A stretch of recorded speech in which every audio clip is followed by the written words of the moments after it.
ಎಲ್ಲರಿಗೂ ನಮಸ್ಕಾರ. Pro finance YouTube ಚಾನಲ್ಗೆ ಎಲ್ಲರಿಗೂ ಸ್ವಾಗತ. ನಾನು ವಿನಯ್, ನನ್ನ ಜೊತೆ ಇದ್ದಾರೆ ಮಹೇಶ್ ಸರ್. ನಮಸ್ತೆ ಸರ್. ನಮಸ್ಕಾರ ವಿನಯ್. ಇವತ್ತು ಟರ್ಮ್ ಇನ್ಶೂರೆನ್ಸ್ ಬಗ್ಗೆ ಮಾತಾಡೋಣ ಸರ್. ಟರ್ಮ್ ಇನ್ಶೂರೆನ್ಸ್ ಅಂದ್ರೆ ಏನು ಸರ್? ಒಂದು ಕುಟುಂಬದಲ್ಲಿ ದುಡಿತಾ ಇರ್ತಕ್ಕಂಥ ವ್ಯಕ್ತಿ ಮೇಲೆ ಆರ್ಥಿಕವಾಗಿ ಎಲ್ಲರೂ ಆತನ ಮೇಲೆ ಡಿಪೆಂಡೆಂಟ್ ಆಗಿರ್ತಾರೆ. ಯಾವುದೇ ಪಕ್ಷದಲ್ಲಿ ಆತ ಇಲ್ಲವಾದ್ರೆ ಎಷ್ಟೋ ಆರ್ಥಿಕ ಸಮಸ್ಯೆಗಳು ಎದುರಾಗ್ತವೆ. ಇದಕ್ಕೆಲ್ಲ ಪರಿಹಾರನೇ ಟರ್ಮ್ ಇನ್ಶೂರೆನ್ಸ್. ಜನರು ಯಾಕೆ ಟರ್ಮ್ ಇನ್ಶೂರೆನ್ಸ್ ತಗೋಬೇಕು? ಆ ವ್ಯಕ್ತಿ ತಿಂಗಳಿಗೆ 50,000 ರೂಪಾಯಿ ಸಂಬಳ ತಗೋತಾ ಇದ್ದಾನೆ ಅಂತ ಅನ್ಕೊಳ್ಳೋಣ. ಆ ವ್ಯಕ್ತಿ ಇಲ್ಲದೆ ಹೋದಂತ ಪಕ್ಷದಲ್ಲಿ ಆತನ ಮೇಲೆ ಡಿಪೆಂಡೆಂಟ್ ಆಗಿರ್ತಕ್ಕಂಥ ಹೆಂಡತಿ, ಮಕ್ಕಳು, ತಂದೆ ತಾಯಿ ಇವರೆಲ್ಲರಿಗೂ ಕೂಡ ಮನೆಯನ್ನ ನಿಭಾಯಿಸೋದು ತುಂಬಾ ಕಷ್ಟ ಆಗುತ್ತೆ. ಟರ್ಮ್ ಇನ್ಶೂರೆನ್ಸ್ ತಗೊಳ್ಳೋದ್ರಿಂದ ವ್ಯಕ್ತಿ ಸತ್ತೋದಂತ ಸಮಯದಲ್ಲಿ ನಿಮಗೆ ಒಂದು ಲಂಸಮ್ ಅಮೌಂಟ್ ಇನ್ಶೂರೆನ್ಸ್ ಕಂಪನಿಯವರು ನಿಮಗೆ ಕೊಡ್ತಾರೆ. ಇದರಿಂದ ಮನೆಯನ್ನ ನಿಭಾಯಿಸೋದು ಸುಲಭವಾಗುತ್ತೆ. ಎಷ್ಟು ಕವರೇಜ್ ತಗೋಬೇಕು? ಜನರಲಿ ಏನಾಗುತ್ತೆ, ನಿಮ್ಮ ಆನ್ಯುವಲ್ ಇನ್ಕಮ್ ಅನ್ನ ಚೆಕ್ ಮಾಡ್ಕೋಬೇಕು. ನಿಮ್ಮ ಆನ್ಯುವಲ್ ಇನ್ಕಮ್ 5 ಲಕ್ಷ ಇದೆ ಅಂತ ಅನ್ಕೊಳ್ಳೋಣ. 10 ಪಟ್ಟು ಅಂತ ಹೇಳಿದ್ರೆ 50 ಲಕ್ಷ ಆಗುತ್ತೆ. ಮಿನಿಮಮ್ 50 ಲಕ್ಷ ತಗೊಳ್ಳೋದು ಉತ್ತಮ. ಸೊ 10 ಪಟ್ಟು, 10ರಿಂದ 15 ಪಟ್ಟು ತೆಗೆದುಕೊಳ್ಳೋದು ಜನರಲಿ ತಮ್ ರೂಲ್ ಅಂತ ನಾವು ಕರಿತೀವಿ. ಯಾವ ವಯಸ್ಸಿನಲ್ಲಿ ತಗೊಂಡ್ರೆ ಉತ್ತಮ? ಎಷ್ಟು ಬೇಗ ತಗೊಳ್ತಿರೋ ಅಷ್ಟು ಉತ್ತಮ. 25ನೇ ವಯಸ್ಸಿನಲ್ಲಿ 1 ಕೋಟಿ ಟರ್ಮ್ ಇನ್ಶೂರೆನ್ಸ್ ಅನ್ನ ಕವರೇಜ್ ಇರುವಂತದನ್ನ ನಾವು ತಗೊಂಡಿದ್ದ ಪಕ್ಷದಲ್ಲಿ 500ರಿಂದ 600 ರೂಪಾಯಿ ಪ್ರೀಮಿಯಂ ಕಟ್ಟಬೇಕಾಗುತ್ತೆ ತಿಂಗಳಿಗೆ.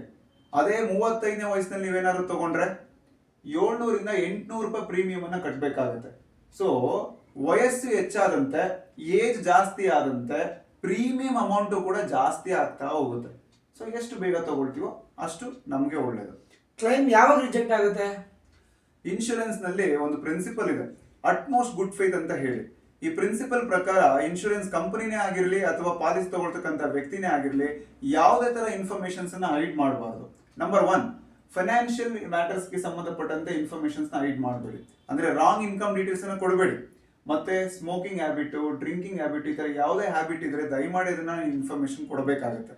ಮತ್ತೆ ಪ್ರೀ ಎಕ್ಸಿಸ್ಟಿಂಗ್ ಡಿಸೀಸಸ್ ಏನಾದರೂ ಇದ್ರೆ ಅದನ್ನ ನೀವು ಇನ್ಶೂರೆನ್ಸ್ ಕಂಪ್ನಿಗೆ ಚಾಚು ತಪ್ಪದೆ ತಿಳಿಸಬೇಕು. ಯಾವುದೇ ಹೆಲ್ತ್ ಇಶ್ಯೂಸ್ ಅನ್ನ ದಯಮಾಡಿ ಹೈಡ್ ಮಾಡಬೇಡಿ.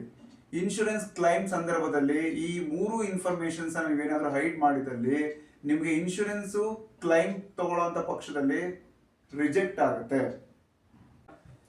ಟರ್ಮ್ ಇನ್ಶೂರೆನ್ಸ್ ಅನ್ನ ತೆಗೆದುಕೊಳ್ಬೇಕಾದ್ರೆ ಕ್ಲೈಮ್ ರೇಷಿಯೋ ತುಂಬಾ ಇಂಪಾರ್ಟೆಂಟ್ ಆಗುತ್ತೆ.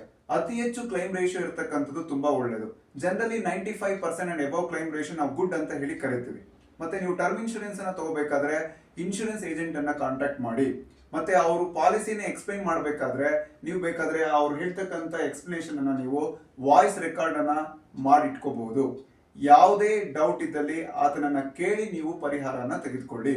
ಸೊ ಈ ರೀತಿ ಫೈನಾನ್ಷಿಯಲ್ ರಿಲೇಟೆಡ್ ಇನ್ಫಾರ್ಮೇಶನ್ಗೋಸ್ಕರ ನಮ್ಮ ಚಾನೆಲ್ ಅನ್ನ ಸಬ್ಸ್ಕ್ರೈಬ್ ಮಾಡ್ಕೊಳ್ಳಿ. ಸೊ ಇದೇ ರೀತಿ ಮುಂದಿನ ವಿಡಿಯೋನಲ್ಲಿ ಒಂದು ಉತ್ತಮವಾಗಿರತಕ್ಕಂಥ ಫೈನಾನ್ಷಿಯಲ್ ಟಾಪಿಕ್ ಜೊತೆಗೆ ಭೇಟಿಯಾಗೋಣ. ಧನ್ಯವಾದಗಳು.